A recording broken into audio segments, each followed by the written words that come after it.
All right, good afternoon, everybody. Chris Lester, your presenter, speaker today. So, these calls, we host them every week. Sometimes in the industry, I know me and my fellow financial advisors, we tend to use terms that maybe the average layman, you know it, but you're not really certain of what it means. So we're going to talk about qualified plans, and then I'm a master mentor with an organization that promotes something called Circle of Wealth. But before I get into that, the key words here I want to talk about is qualified plans.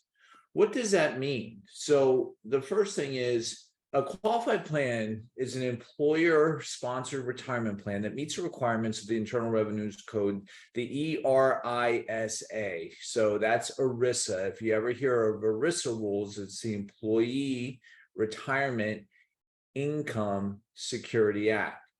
Think Enron, right? All the people that lost their entire life savings due to corruption, theft, embezzlement, mismanagement, and greed, right? That's why these rules were put into place. And then, it allows for certain tax benefits. So it takes some of the access that corporations can have to funds, and it makes sure that the employees can start to fund a retirement plan. Now, keep in mind, back in the old days, corporations would reward employees by offering them pensions, right? And we find that very few people have pensions except for government entities. But you notice that I have one, or actually two words, a phrase here that's highlighted.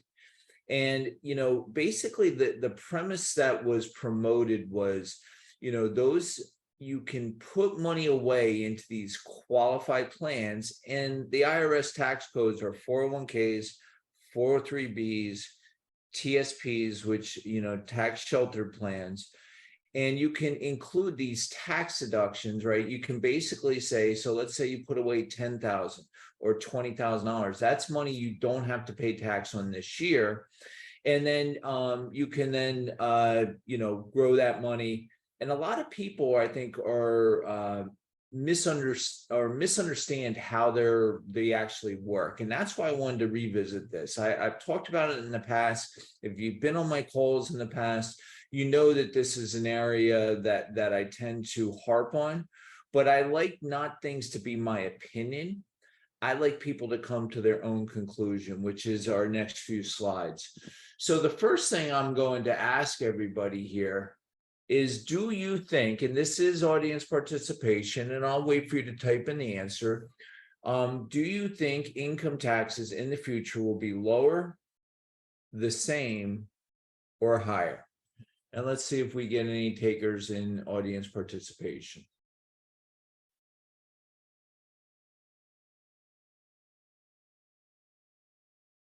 Anybody think they're going to be?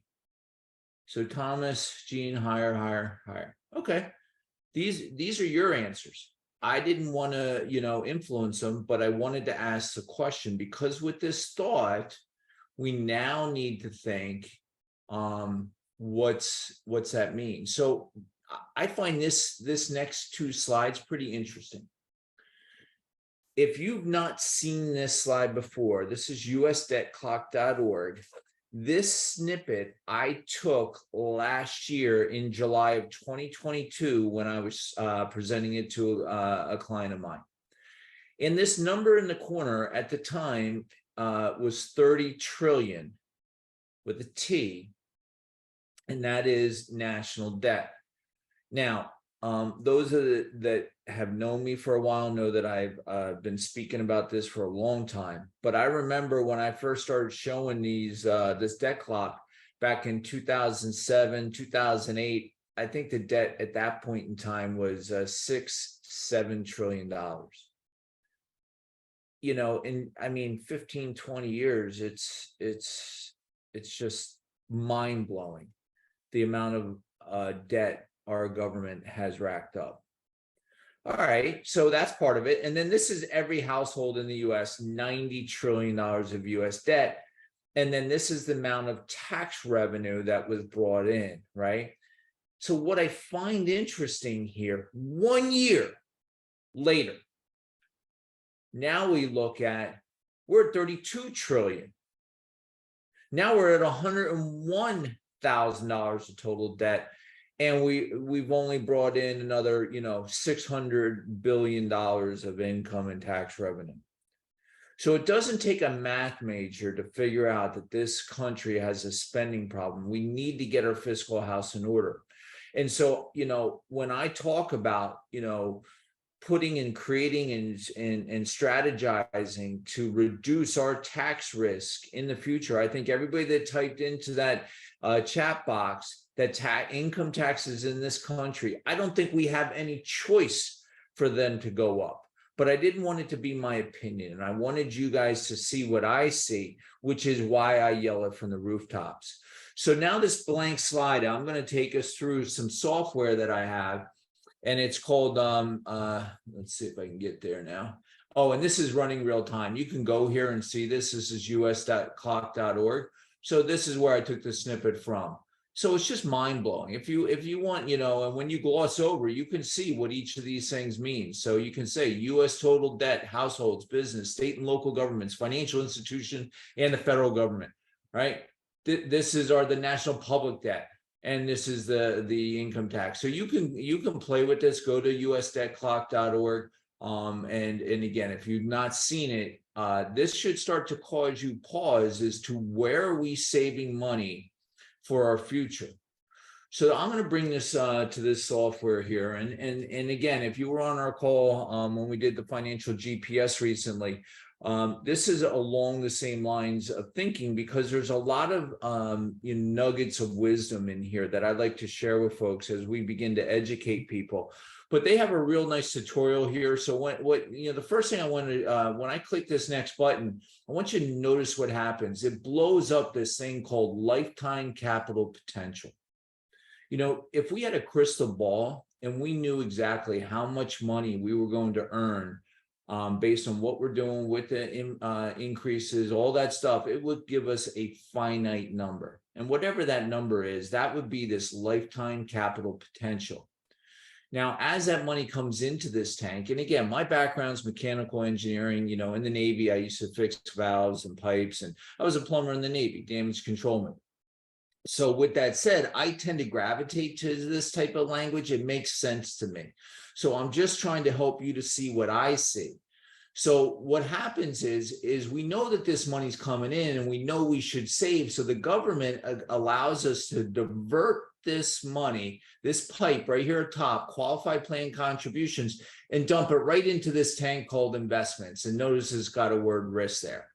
So as I click on this, right, we're going to say, oh, now that money's going in and it's growing, and how you may see your plan. So when you get your statement, right, this is how you see it. We see it growing. And that money in that account is yours. That's how you, as the plan participant, view your account. Let's view this from the IRS's perspective. They see it a little bit differently. They see that, hey, listen, it's a place to tax in the future, whatever that account value is. And if the money in the account is not only yours, but it's theirs as well. And notice that when, I always found this humorous, that if you take the word theirs and you put a line right behind the E and in between the IRS and yours. So I just think that was sort of ironic when I discovered that. So, there's a lien on your qualified plan, right, that we're going to talk about. Now, depending on whether taxes, will be higher or lower in the future, part of the selling point from this is that these qualified plans that we're talking about, they do two things. They defer the tax, but they also defer the tax calculation. So, another word for defer is the word postpone. And whenever, my dad, every once in a while, when I would not be on my best behavior, would say, go get the belt. Man, I was the slowest walker to that closet to get and I would find the softest belt I could get. Because you don't hurry to a whooping, right? But with that said, that when we use the word defer or postpone, we tend to postpone things that are unpleasant. And so when the government offers you the opportunity to postpone the tax or postpone the tax calculation, that's really, really key, because when you really think about what that means, the analogy that I typically will use here is, suppose I said I was going to lend you some money. I said, I'm going to lend you some money. I'm not going to tell you what the interest rate is, and I'm not going to tell you when I can call the note. How much money would you borrow from me? Nobody would sign up for that deal. Yet every American that participates in a 401k, 403b, TSP is engaged in this right here because they have bought a bill of goods that kick the can down the road, because when you retire, you'll be in a lower tax bracket. But by most of your own admissions, you've just seen that will probably be in a higher tax bracket. So if future rates are lower, you will have more. And again, I don't predict the future. I don't know what they're going to do, but all warning signs point to, headwinds or storm clouds ahead. If future rates are higher, you will have less money to spend. Now, before I get to the tax thresholds, I'm going to take us to a tax history lesson. And when I click on this, I usually like to use $1 million. $1 million is sort of what everybody sort of says, hey, if I get to $1 million, I'm going to be rich. Now, this is our tax history since inception. I've shown some of you that this chart before. And if we look at over time, the average of our income tax in this country has been about 57%. And when you look at where we are right now, our highest tax bracket is just at 37%, right? And right now, that's over 693,000. But here's a little known observation. Do you know our taxes used to be as high as 94%?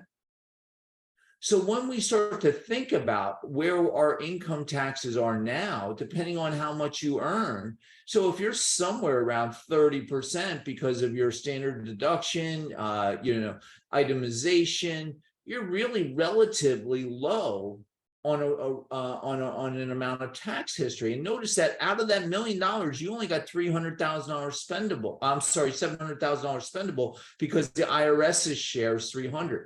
If they change the rules, which we already know is happening on January 1st, 2026, things tend to gravitate towards their means. It's not going to go overnight, but they tend to creep up. Then they creep up. We're not even at the halfway point yet. So, you really should be giving serious thought about the tax environment that we save our money in versus the actual account. And in the funds that we're in, and quite often people, because they just don't know the right questions, they're like, well, what are the fees? I manage it myself. I'm going to lose money. I'm making money, Bitcoin, whatever all the talking heads are talking about right now. But you will hear me say until, ad nauseum, it's the taxes, it's the taxes, it's the taxes. So as we come back and we look at this, now the tax thresholds, when people look at this, and if you just want to go back, the numerical data, and we come back in here in 1944, right here, 94% if you earned over $200,000. Could you imagine 94% of your money were to turn around and go to the federal government? And so, I just point this out that, just because things have not been there in our lifetime, where we can see it, smell it, touch it, feel it, remember it, doesn't mean that they can't change the rules on us. They have done that time and time again. So as we come back, and again, the thing I just wanted to show you is, as we're looking at our risk tank and we're looking at things to consider, right? A company match does increase your total contributions to the account. Absolutely get that, right? So free money is always good. Now, the company match is taxable, but you can help offset your future tax liability. This is why, if whatever they're going to match, if it's going to help us pay the taxes, I'm okay with that. But plans, the problem with these qualified plans, and I see this all the time, people start to sign up for this bill of goods. I call it making a deal with the devil. Notice there's a lock on this valve now. You can't get at this money without severe penalties, right? I just did a call this week, an interview, and where I'm talking about, 401ks, if you've lost your job, if you got left behind, or if you left your 401k behind, or if you're changing career paths, right? What do you do with your old 401k? Do you leave it there? And typically it's not a good idea, but there are times when it does make sense to leave a portion behind in the 401k. And then lastly, RMDs. Now, as of the Secure Act and effective as of this year, they've moved the age up to 73, but that penalty, if you don't, and I can't tell you how many times people have money scattered all over IRAs, 401ks. It is a hodgepodge of and a collection of an accumulation of their lifetime. But if you forget to take out money out of these qualified plans, there's a 50% penalty for not taking it. So, the government will get their pound of flesh. And the question that you should be asking yourself now is, what's the alternative? And we are huge proponents at Professional Planning Services of creating some type of tax-free accounts, tax-free future income. So, if you do, taxes and 10% penalty will be applied if you take money before age 59 and a half. And that's why that lock there, I think, is so powerful, because it does show people that, I'm dealing with a young lady right now that's 25 years old. She was referred to me. She's making some wood right now. And when I started to show her that, hey, listen, starting to squirrel this out, she's like, well, should I contribute to my 401k? I have to start this education process, right? So this is what it starts with, is education, and then we can start to figure out what to do from there. So this is the slide. I'm going to now go back to my presentation and finish it up for here.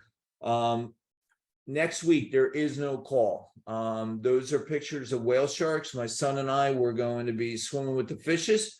So we'll be back the following week. I think that's the 20th, but I'm not 100% certain. So I want to thank all of you for taking time out of your busy schedules, hopping on calls with us each and every week. Obviously, if you got any questions, reach out, and don't keep us a secret. Thank you.